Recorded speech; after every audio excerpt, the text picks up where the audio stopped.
Olá, estes são os Diálogos Luso-Atlânticos. Eu sou o Rui Badaró, estou com o João Massano e juntos vamos conversar sobre política, atualidades, direito e assuntos que entendermos pertinentes. Tudo bem contigo, João?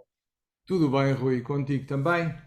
Daqui tudo em ordem e este é o primeiro diálogo pós-visita a Lisboa, né? Exatamente. Tivemos aqui um pequeno interregno, mas agora já cá estamos outra vez a ver se conseguimos e vamos manter a cadência semanal para que até haver uma nova temporada, que esperemos que surja em breve e aí se calhar alteramos a periodicidade, mas para já vamos manter a cadência semanal após a tua visita.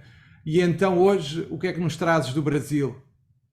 João, daqui do Brasil eu tenho uma notícia que é um tanto diferente. Diferente porque ela não foi divulgada, não foi dado a atenção devida pelas mídias, mas na 13ª Vara Federal de Curitiba, responsável pela Lava Jato, o advogado, o Rodrigo Tacla Duran, que foi processado aí no seio da Operação Lava Jato, ele afirmou ontem que foi alvo de uma tentativa de extorsão para que não fosse preso durante a, podemos assim dizer, finada Operação Lava Jato. E ontem ele acabou por implicar o senador e ex-juiz Sérgio Moro e também o ex-procurador e hoje deputado federal Deltan Dallagnol neste suposto crime. E detalhe, ele entregou uma série de documentos, de fotos, vídeos que, em tese, comprometeriam ambos os parlamentares. Essa declaração, João, foi dada ao atual juiz, né, da Terceira Vara Federal de Curitiba, que é o doutor Eduardo Apio, durante um depoimento. Como a acusação envolve parlamentares, óbvio que o juízo já decidiu de plano enviar o caso ao Supremo Tribunal Federal, que é a corte competente para julgar as autoridades com prerrogativa de foro. O relator será o ministro Ricardo Lewandowski, professor lá do Largo São Francisco, porque ele é prevento para analisar os processos que envolvem esse advogado, o Tacla Duran. E chama atenção essa notícia, João, porque nós tivemos aí nas últimas semanas uma série de situações, no mínimo, inusitadas. Antes dessa de ontem, uma suposta operação que a Polícia Federal conseguiu desbaratar com relação ao PCC, que teria como um dos alvos o próprio senador Sérgio Moro. De outro lado, um pouco antes, a malfadada declaração do presidente Lula, no sentido de disse que não via oportunidade de se vingar do senador Sérgio Moro. Então, estas são as novidades aqui do Brasil. O que entendo? Entendo que o caldeirão daqui está a esquentar e nós teremos muitas novidades nas próximas semanas. E daí, Quem João? é que, quem Oi. é que vazou aquele vídeo do presidente Lula? Eis a questão. Provavelmente alguém da imprensa que já estava a filmar e, sem papas nas línguas, aí vazou para toda a imprensa nacional. E o ataque ao senador Moro, foi bem descoberto? Foi uma cilada ou foi uma simulação? João, este é um ponto de interrogação. De um lado, óbvio que é reprovável qualquer atentado contra qualquer pessoa, mas há uma série de pontos de interrogações com relação a este caso. Por quê? Primeiro, havia uma operação similar a essa que foi desbaratada aí, ao longo da semana passada, e não constava o nome do senador Sérgio Moro, do atual senador Sérgio Moro. Mas o fato é que o nome dele apareceu e isso deve ser investigado e tenho certeza que a Polícia Federal fará com a lisura necessária.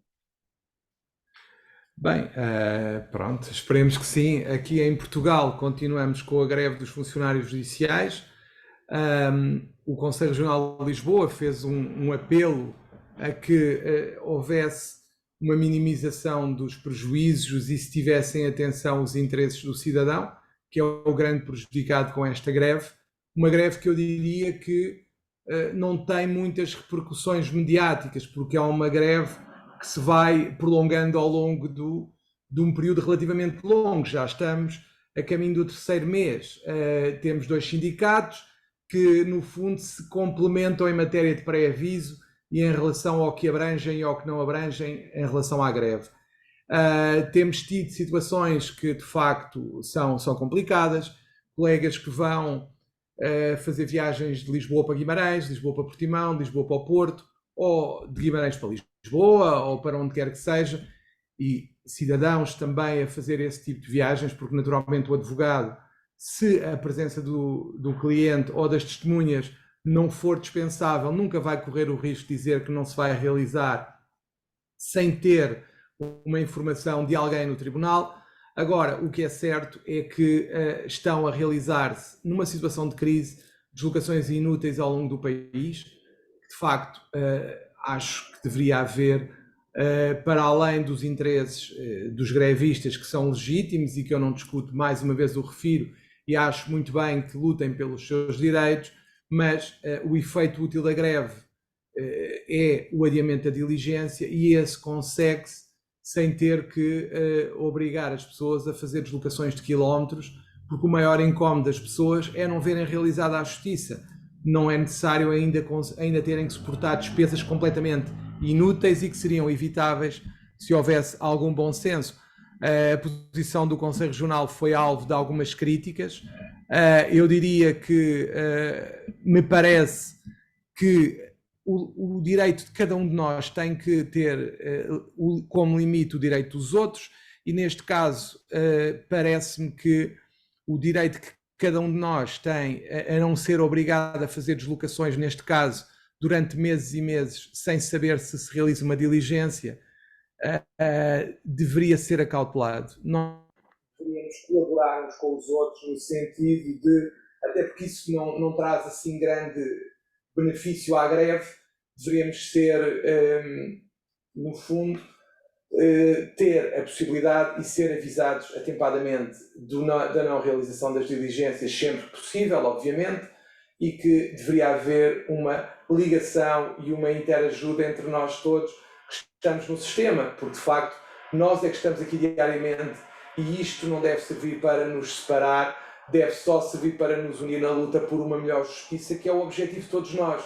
E não me parece que esse objetivo seja prosseguido ao estarmos a sacrificar cidadãos inocentes e que de facto já têm o grande problema, volto a repetir, que é não verem realizadas as diligências e adiada a sua justiça. Não me parece que, para além desse grande prejuízo que já têm, tenham que ter ainda um prejuízo financeiro, que de facto é terem que se deslocar inutilmente, vindo por vezes do estrangeiro, atravessando o país, quilómetros e quilómetros para chegar, faltando ao trabalho, faltando a outras obrigações que têm numa situação tão grave, colocando se calhar em risco locais de trabalho, atividades. Se forem profissionais independentes e não trabalharem para ir a tribunal, vão perder o rendimento correspondente. Sinceramente, não me parece que isto seja razoável e que, de facto, como volto a dizer, já basta não se fazer justiça.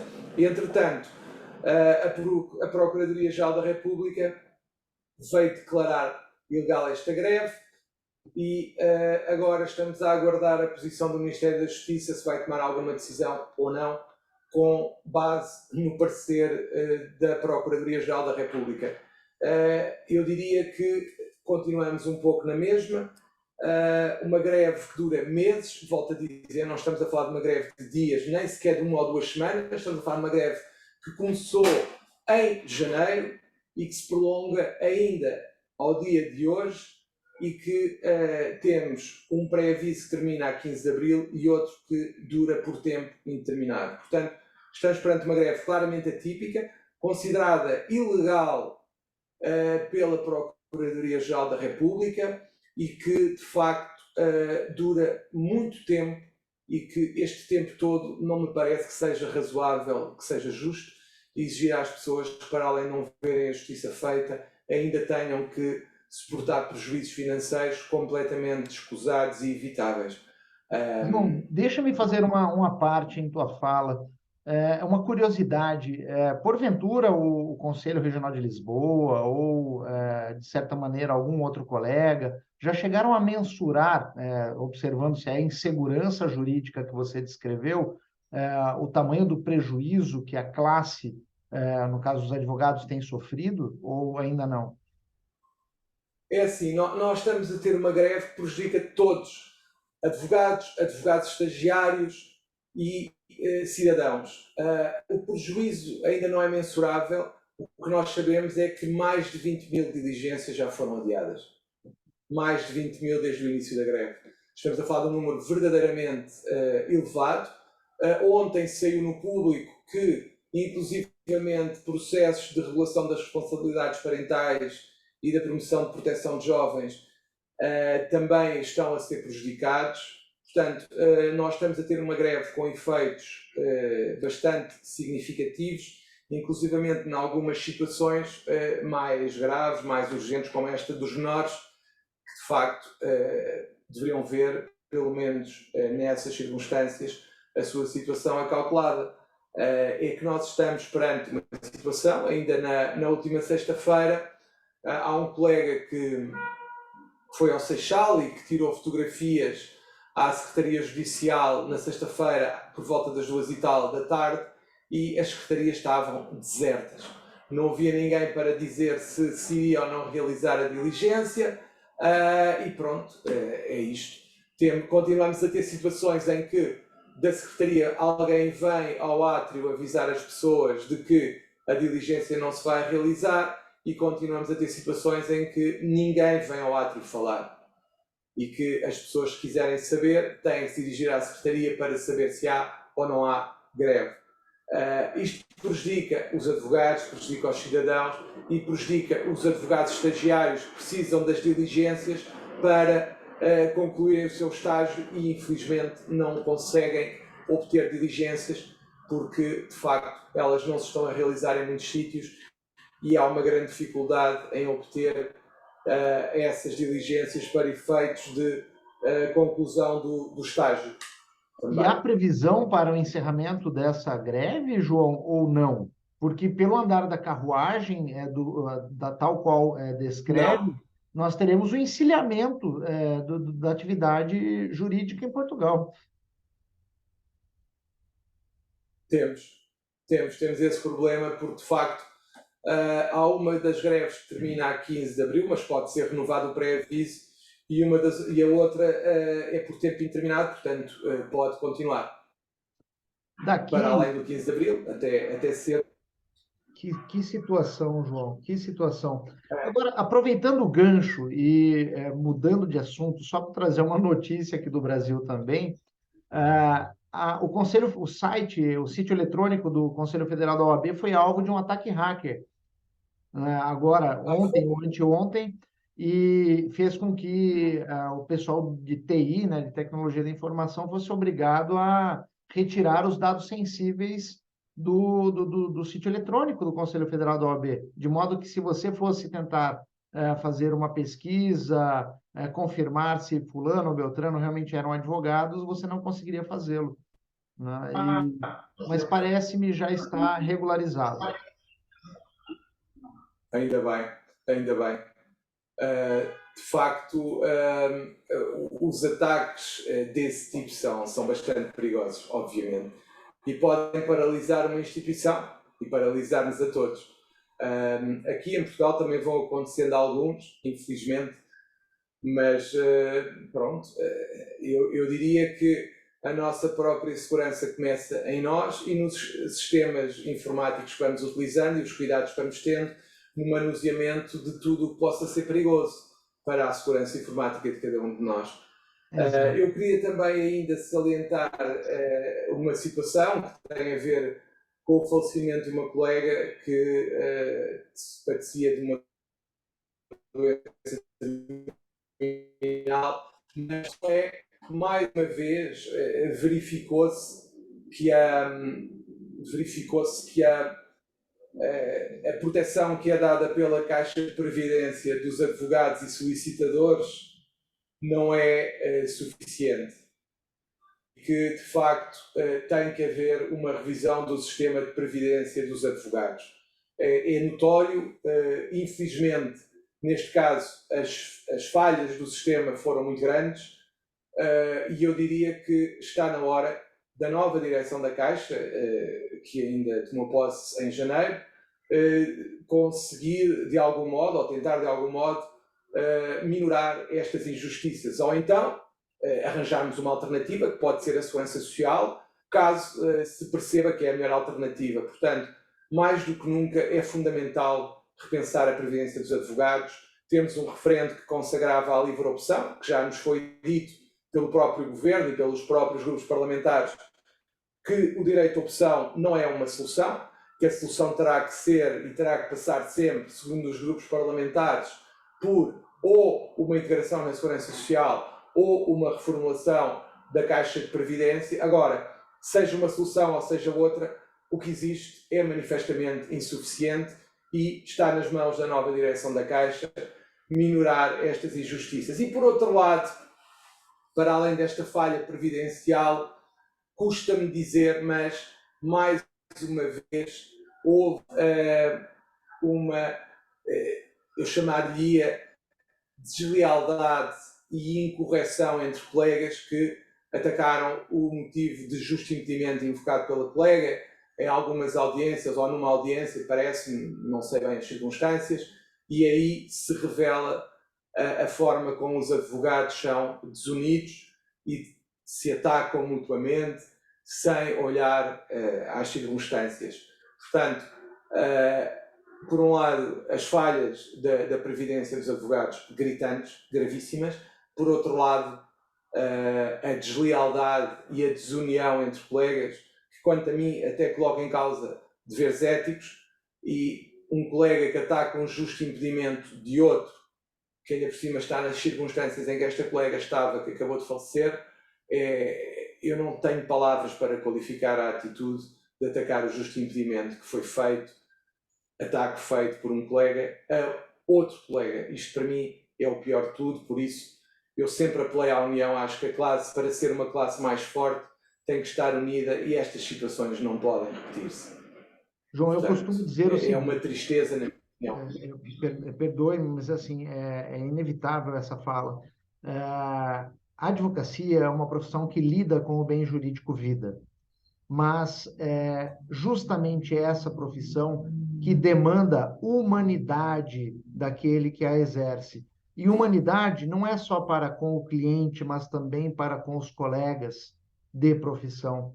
E essa humanidade demanda percepção, maturidade, agir com zelo, com denodo, e ouvir você descrever que um colega atacou essa situação, ou outra colega, numa situação dessas, assim, não é triste, é triste. Deixa-me também sem palavras. Eu diria o seguinte, a pergunta que eu deixaria no fim é: que ser humano é capaz de fazer isto? Ainda para mais colegas, entre colegas. Que ser humano é este que é capaz de, sabendo da difícil situação da colega, atacar esta situação de justo impedimento? É que nem sequer é uma questão entre colegas, é uma questão de humanidade. Que humanidade é esta que nós temos diante de nós? É só a questão. É isso, é isso. Pois, mudando de assunto, né, saindo de um assunto triste como esse que você trouxe, esse desabafo, de primeira mão, João, eu gostaria de mostrar àqueles que nos acompanham nos diálogos o livro sobre ESG, que a Comissão de Relações Internacionais lançou agora, esta semana, chegou o exemplar, e eu faço questão de divulgar aqui no nosso Diálogo Luso-Atlântico, porque você escreveu o prefácio desta organização. E para nós foi uma honra, tá, João, tê-lo como o prefaciador, aquele que desvela, né, o conteúdo desta pesquisa que foi tão bem trabalhada por colegas, professores, advogados, que atuam com esta temática de ESG, que parece-me está em voga e representa o futuro de qualquer área, visto que em sintonia com os Objetivos de Desenvolvimento Sustentável da Agenda 2030 da Organização das Nações Unidas. João, registro aqui o meu muito obrigado por ter aceito o convite para prefaciar este opúsculo. Eu agradeço a honra que me foi concedida e desejo as maiores felicidades à obra, em que tu também tens um artigo. Faço votos para que o sucesso editorial seja imenso e, naturalmente, se calhar ainda voltaremos a falar da ESG por aqui, logo veremos. E a menos que tu tenhas algo a acrescentar, eu, por mim, dou por encerrado o episódio de hoje dos diálogos e